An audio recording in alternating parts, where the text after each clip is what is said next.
नमस्कार मित्रांनो, मी प्रथमेश कुमार स्वागत करतो तुमचं आपल्या चॅनलवरती. मित्रांनो, आता एनटीपीसीचे डेट सुद्धा आल्यात किंवा तुम्ही अभ्यास करता एनटीपीसीचा ह्या वर्षीचा असेल किंवा तुम्ही येणाऱ्या पुढच्या जर का तुम्हाला एनटीपीसीचा अभ्यास करायचा असेल, जर तुम्ही अभ्यास करताय तर तुमच्यासाठी हा व्हिडिओ महत्त्वाचा आहे. कारण ऑलमोस्ट आहे ना 90% मुलं आहे ना खूप चुका करतात अभ्यास करताना, म्हणजे त्यामुळे त्यांचं सिलेक्शन पासून दूर राहतात किंवा त्यांना मार्क्स कमी पडतात. तर आता माझ्यासोबत अक्षय सर आहेत, माझे सहकारी आहेत. त्यांनी एनटीपीसी सुद्धा क्वालिफाय केलेली आहे. त्यांना असं वाटतं की वास्ट सिलेबस आहे, कारण त्याचा आपण हे बघितला पेपर पॅटर्न 40-30-30चा आहे. त्यामुळे खूप जणांना सिलेबसमध्ये कन्फ्युजन होतं, खूप त्यांना वास्ट वाटतो. मग सो ते सिलेबस कव्हर कसा करायचा? पहिले जर तुम्ही एक्झाम पॅटर्न पाहिला तर तुम्हाला एनटीपीसीचा एक्झाम पॅटर्नमध्ये दिसेल की तुम्हाला प्रीमध्ये 30-30-40 आहे. म्हणजे 30 तुमचे मॅथ्सचे क्वेश्चन असतील, 30 रिजनिंगचे क्वेश्चन असतील आणि 40 GSचे क्वेश्चन असतील. हे जर तुम्ही मेन्सच्या CBT 2मध्ये पाहिलं तर तुम्हाला सेम, फक्त थोडा डिफरन्स दिसेल की पहिले तुमचा CBT 1 हा 100 मार्काचा होता, आता CBT 2 तुमचा 120 मार्काचा होतो. त्यामध्ये तुम्हाला 35-35-50 म्हणजे 35 तुमचे मॅथ्सचे असतील, 35 तुमचे रिजनिंगचे असतील आणि 50 जे हे GAचे असतील. फक्त हे काय होतं की लोकांना एक म्हणजे एन्झायटी किंवा असं फिअर असतं की भाई आपलं सिलेबस खूप आहे आणि कवर नाही होणार. असं काहीच नाही. तुम्ही बघितलं सिलेबस तर 70% पहिला प्रीमधला 70% तर मॅथ्स रिजनिंग आहे. आणि तुमचं जर मॅथ्स रिजनिंग एकदा परफेक्ट झालं तर मोस्टली मी अशी पण मुलं पाहिले ज्यांना आउट ऑफ आउट मार्क आहेत, 70पैकी 70 करेक्ट आहेत. मग GSमध्ये कसं आहे, तुम्ही एकदा कोणतं तरी एक GSचं बुक फॉलो केलं किंवा असे बेसिक GS जर कंप्लीट केलं ना तर तुम्हाला 40पैकी 20-25 मार्क ते करू शकता. जेणेकरून काय होईल की म्हणजे सगळे करायची पण गरज नाही. कारण तुम्ही पॉलिटिक्सचे क्वेश्चन प्रिव्हियस इयरचे पाहिले, म्हणजे मागं आता बरेच एक्झाम झाले रेल्वेच्या, त्यामध्ये तुम्ही बघितलं तर जास्तीत जास्त क्वेश्चन GSचे स्टार्टिंगमधलं बघितलं तर 40 क्वेश्चन असेल तर त्यातले एक 20-25% हे तुमचं करंट अफेअर असतं. मित्रांनो, आता बघा, मी अंडर ग्रॅज्युएटच्या दादा हे आल्यात, डेट्स आल्यात, सो पुढच्या एका महिन्यामध्ये पेपर्स आहेत त्यांचे. सो तू त्यांना काय सांगशील की एका महिन्यात राहिलेलं की त्यांनी काय केलं पाहिजे जेणेकरून त्यांचा थोडासा बूस्ट होईल स्कोर? आता बघा, जर आता 1 महिना राहिलेला आहे बरोबर, आता बस सांगाल की तुम्ही डेली मॉक टेस्ट देता बरोबर, एक मॉक टेस्ट द्या. मॉक टेस्ट दिल्यानंतर त्याचं ॲनालिसिस करा की भाई मला या टेस्टमध्ये किती मार्क आले. हां, मग त्यामध्ये पण असं करायचं की तुमचे आता मॅथ्स आहे, रिजनिंग आहे आणि GS आहे, तर तिघांचं 3 कॉलम बनवून ठेवायचं. म्हणजे एक आपल्या ॲनालिसिससाठी डेली तुम्ही आता एका पेजवर काय करा की तिघांचं 3 कॉलम करा, टेस्ट आज दिली, डेट टाका, किती स्कोर आला तेवढं लिहायचं. आणि हे फक्त जस्ट आपल्या ह्याच्यासाठी की आपली इम्प्रूव्हमेंट होते का नाही परफॉर्मन्स चेक करण्यासाठी.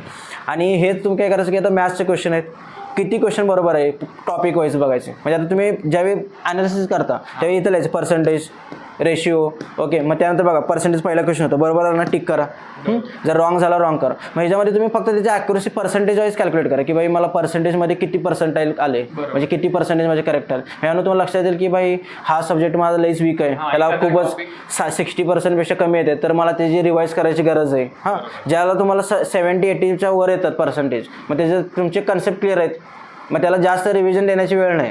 जे तुमचे टॉपिक वीक आहेत त्याला रिवाईज करा आणि मग नेक्स्ट टाइममध्ये म्हणजे ज्यावेळी नेक्स्ट टेस्ट द्याल तर ते चुका नाही झाल्या पाहिजे. हे लक्षात काही ठेवायचं. वेळेस काय होतं ना, आपल्याला जे येतं आपण तेच करत जातो आणि जे चुकतंय ते चुकतच जातं. आणि काय होतं, आपण कुठलं GSचं पुस्तक रिवाईज करावं तर स्टार्टिंगला पहिल्या पेजपासून चालू करतो. हां, मग ते काय होतं की पहिले आपली एफिशियन्सी जरा जास्त असते, चांगली असते. हां, पहिले आपण करतो, जसं जसं पुढे जाईल तसं आपण स्लो होऊन जातो. मग असं करायचं नाही, नेहमी पहिल्या पेजपासूनच रीड करायचं. कधी कधी काय करायचं की नवीन आता चालू करा रिवाईज करायला तर मिडलपासून चालू करा असं. हां, त्यांनी करून काय होईल ना मित्रांनो, ज्यावेळेस तुम्ही मॉक टेस्ट देता त्याचा हा फायदा होतो की तुम्हाला एक प्रॅक्टिस होते, ते फिअर असतं जे पेपरचं ते संपून जातं आणि तुम्ही किती पाण्यामध्ये हे सुद्धा समजतं, जेणेकरून तुम्हाला स्कोर वाढवता येईल. आणि मित्रांनो, याच्यामध्ये ना तिसरी खूप मोठी चूक मुलं करतात की त्यांच्या कॉन्सेप्ट क्लिअर नसतात दादा. म्हणजे फक्त ते खूप जण बघितलेत की टाईप वाईज अभ्यास कर, म्हणजे कसं होतं की हा टाईप येणार ह्याचा अभ्यास करा, पण त्यांचं बेसिकच क्लिअर नसतं. आता एक्झाम आहे बघा, मॅथ्स काय तुम्ही कुठलाही कन्सेप्ट घेतला म्हणजे टॉपिक सब्जेक्ट घेतला तर पर्सेंटेज घेतला, असं नाही की त्यातले 4 टाईपचे क्वेश्चन पडणार आहे. मग एक लोकांमध्ये कसं असतं की अरे आपण हे 4 टाईपचे क्वेश्चन पडले ह्यावर आला तर सोडू, असं नाही. मग त्यापेक्षा तुम्ही पहिले बेसिक कन्सेप्ट करा. पर्सेंटेज असेल तर रेशो करा. पहिले रेशो म्हणजे काय असतं, बेसिक करत करत गेला ना, कन्सेप्ट एकदा तुमच्या बिल्ड झालं, क्वेश्चन कसाही पडू एक्झाममध्ये तुम्ही तो टॅकल करू शकता. मॅथ मध्ये कसं असतं की म्हणजे एकच असं लिंक लागत जातं एका सब्जेक्ट एका टॉपिकची. आता मॅथ्समध्ये असे खूप सारे सब्जेक्ट आहे की जे तुम्ही एक सब्जेक्ट करायच्या आधी तुम्हाला त्याचा पहिला दुसरा सब्जेक्ट केलं गरजेचं आहे. आता तुम्हाला पर्सेंटेज माहिती आहे, रेशो माहिती आहे, तर ह्याच्यानंतर तुम्ही जर सिम्पल इंटरेस्ट कंपाऊंड इंटरेस्ट करत गेला तर ते तुम्हाला बेटर इझी जपले. तुम्ही डायरेक्ट जर सिम्पल इंटरेस्ट आणि कंपाऊंड इंटरेस्ट तुम्हाला फॉर्म्युला पाठवणार करता येणार, कारण जर तेच फॉर्म्युल्यामध्ये काहीतरी उलट सुलट दिलं अवघड वाटतं. कारण त्याचं एक कारण सुद्धा हे असतं की फॉर्म्युलेज लक्षात नसतात. सो ते फॉर्म्युलेज कसे लक्षात ठेवायचे किंवा काय? पहिले तर कसं आहे की तुम्ही कोणताही चॅप्टर घेतला तर बेसिक काही फॉर्म्युले असतात हां, आणि आजकाल काय करतो की आपण क्लासेस करतो, मग त्यामध्ये सांगू ट्रिक्स सांगितलेलं असतं. मग ते ट्रिक्सचे फॉर्म्युले पण काय करतो की आपण सारखे पाठ करत असतो. तर हे न करता काय करायचं की तुम्हाला बेसिक एकदा फॉर्म्युले पाठ झाले, ट्रिक्स सांगतात तो फॉर्म्युला त्या फॉर्म्युल्यावरूनच आलेला असतो, म्हणजे काही ठराविक कन्सेप्ट नसतं. त्यावेळी तुम्ही सेम टाईपचे जर क्वेश्चन पार्ट सॉल्व केले ना तर ऑटोमॅटिकली तुमच्या माइंडमध्ये क्लिक होऊन जातं, अरे हा प्रॉब्लेम आला आहे, तर आपल्याला डायरेक्ट एवढा फॉर्म्युला नाही तर डायरेक्टच तुम्ही तो सिम्प्लिफाय केलेला डायरेक्ट लिहू शकता. आणि जर फॉर्म्युला लक्षात राहत नसेल तर काय करा की आपल्या टेबलसमोर एक चार्ट बनवा, बेसिक फॉर्म्युलामध्ये कंटिन्यू ॲटलिस्ट तुम्ही रीड नाही केलं कारण दिवसभरात त्याकडे नजर जरी गेली एक तर तुमच्याकडनं समोर ते सारखे रिकॉल होतात, म्हणजे फोटो क्लिक मेमरी म्हणतात ना त्याला, ते तसं होत जातं, म्हणजे आपल्या माइंडमध्ये ते फिट होत राहतं ऑटोमॅटिकली. बरोबर. जो अभ्यास करतो ना त्याला अजून एक दुसरं होतं की दादा त्याचा कन्सिस्टन्सी मेंटेन होत नाही, किंवा की 2 दिवस करतो की त्याच्यानंतर ब्रेक पडतो, मग परत डिमोटिवेट होतं. हे सगळ्यांच्या बरोबर होतं स्टार्टिंगला. पहिले कसं असतं की आपल्याला पण एवढी आधी सवय लागलेली नसते अभ्यास करायची, आणि कधी आपण काय करतो की एकदम 8-9 तास बसतो, मग दुसऱ्या दिवशी असं होतं की पूर्ण टायर्ड होतो, दुसऱ्या दिवशी 1 तास पण अभ्यास होत नाही. मग हे नाही करायचं. पहिले जर तुम्ही नवीन स्टार्ट करत असाल तर पहिले तुम्ही थोडं करा, म्हणजे पहिले 2-3 तास बसा, मग दुसऱ्या दिवशी 4 तास बसा, नेक्स्ट टाइम 5 तास बसा, असं थोडं पहिले 1 वीक 2 वीकमध्ये पहिले सांगू तुम्ही बसायची प्रॅक्टिस, म्हणजे टाईम लावा की पहिले आज मी 3 तास बसले, उद्या मी थोडं जरा जास्त बसेल, मी परत थोडं जास्त हे थोडं वाढवत जावं. एकदम जर तुम्ही आज 8 तास बसला स्टार्टिंग पहिल्या दिवशी तर तुम्ही डेफिनेटली दुसऱ्या दिवशी टायर्ड होणार आणि काही करणार नाही. मग हे कन्सिस्टन्सी राहत नाही. मग एक दिवस कधी होईल की असं तुम्ही 8 तास बसायला चालू होईल, खरं मग कधी एक दिवस असा येईल की बोरिंग होईल, मग त्या दिवशी तुम्हाला अभ्यास करण्याची इच्छा पण नसेल. मग त्या दिवशी काय करायचं की ॲटलिस्ट बसून स्टडी, जिथे तुम्ही स्टडी करता, तुम्ही काही रूमला करत असतील, काही स्टडी रूमला करत असतील, तर जिथं आहे ना तिथं तुम्ही ॲटलिस्ट 8 तास बसा, 4 तास अभ्यास करा, 4 तास थोडं ॲटलिस्ट जे वाचलेलं आहे पानं पलटत राहा, काही ना काहीतरी करत राहा.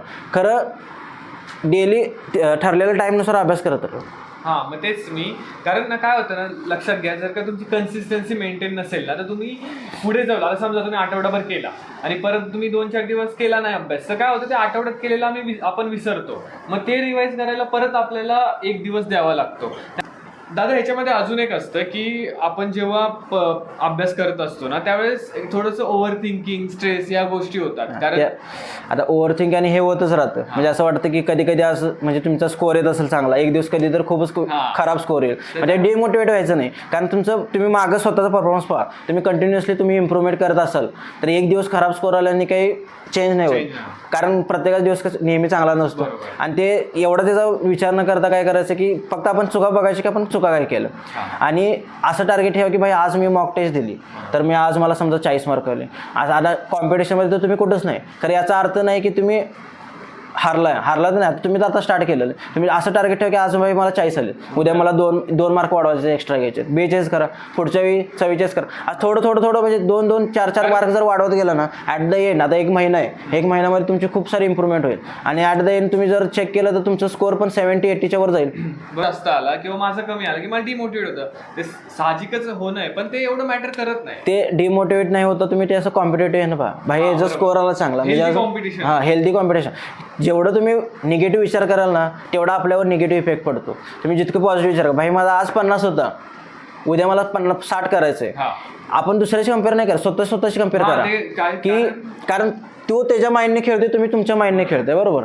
तुमची किती कॅपॅसिटी आहे, तुम्ही किती इम्प्रूव्ह केले त्याच्यावर तुमचं डिसाईड करणार आहे. दादा अजून एक दादा की बरोबर स्ट्रॅटेजी नसते लोकांची, म्हणजे रँडमली जस्ट आता 1 महिना राहिलाय तुमच्याकडे, तर तुम्ही कुठलं पण पुस्तक घेणार आणि ते वाचत जाणार, म्हणजे असं नाही की ते बघणार नाही की अरे सिलेबस काय असं, ते स्ट्रॅटेजी कशी असते. आता 1 महिना राहिलेला आहे, बरोबर, तर ह्याच्यामध्ये की नवीन बुक काय वाचणार आहे, तुम्ही GS वरच भर देणार आहे, की तुम्ही काय करणार आहे की आता भाई GS नाही झालं, आणि असं काहीच नाही की म्हणजे किती वाचलं तरी जीएस तुमचं कंप्लीट होणारच नाही, कारण जीएस खूप वास्ट आहे. खूप वास्ट. खरं मी एवढं सांगेल की तुम्ही जे केलं आहे आधीपर्यंत त्याच्यावर स्टिक राहा, तिचं रिवाईज करत राहा आणि थोडंसं नवीन वाचलं तर चालेल. खरं तुम्ही पूर्ण सांगू, आज मी आतापर्यंत कोणत्या तरी क्लासचं मी जीएसचं वाचत होतो आणि सडन की मला माझा एक मित्र भेटला, त्यानं चालू केलं आणि म्हणलं अरे हे ते खूप चांगलं आहे आणि मी परत ते सोडलं आणि ते वाचायला केलं. असं करू नका, कारण काय होते की जीएस तर स्टॅटिक डेटा तोच असणार आहे, फक्त काहीमध्ये थोडंसं एक्स्ट्रा असेल, काहीमध्ये थोडं कमी असेल, काहींच्यात ते पॉईंट असतील, काहींच्यात नसतील. खरं तुम्ही जे करताय त्याच्यावर स्टिक राहा, जितकं रिव्हिजन कराल तेवढं तुमचं चांगलं होणार आहे. खूप सारा डेटा वाचला तर याचा अर्थ असं नाही की तुम्ही खूप सारा अभ्यास केला, कारण तुमच्या लक्षात पण राहणार नाही ते. त्यामुळे जीएसचं कसं आहे की तुमचे इतके सारे खूप क्वेश्चन आहेत की जीएसवर की की तुम्ही जर बेसिक आता पॉलिटी घेतला सब्जेक्ट तर पॉलिटीचे तुम्ही बेसिक करा, फंडामेंटल राईट झाले, ड्युटीज झाले आणि ह्याच्या रिलेटेड क्वेश्चन असतात खूप खूप जण आहे ना एमपीएससी सुद्धा करतात किंवा सरळ सेवेची तयारी करतात. त्यांचं जीएस आहे ना थोडंसं असतं की नाही का, पण ते काय करतात मग थोडंसं विदाऊट स्ट्रॅटेजी ते हे प्लॅन करतात, म्हणजे करंटकडे जात नाही. सो त्यांना कसं सांगशील की बुक घ्यायची? आता बघा, जी एमपीएससी करतात त्यांचं ऑलरेडी जीएस चांगलं असतं, फक्त त्यांना वेगळं काय करावं लागतं सांगतो. आता एमपीएससीमध्ये तुम्हाला डान्सेस, हे नाही फोक डान्सेस किंवा म्युझिक झालं, हे स्टॅटिक डेटा विचारला जात नाही जास्त, मग त्यामुळे हे त्यांचं राहतं. हे तिने त्याच्यावर जरा जास्त फोकस करायला पाहिजे. आणखी की जे एमपीएससीचं करंट असतं आणि हे रेल्वेचं करंट आहे थोडंफार सिमिलर आहे, जास्त काही फरक नाही आहे. म्हणजे क्लास बी आणि क्लास सीचं जर करंट पाहिलं तर थोडंफार आता नियरली दोन्हीकडचं सिमिलरच आहे. मग त्यामुळे असं काही नाही की तुम्हाला करंटचं वेगळं काही करायची गरज आहे. जे तुम्ही एमपीएससीला करताय त्याच्यावर करंट होऊन जाऊ शकतं.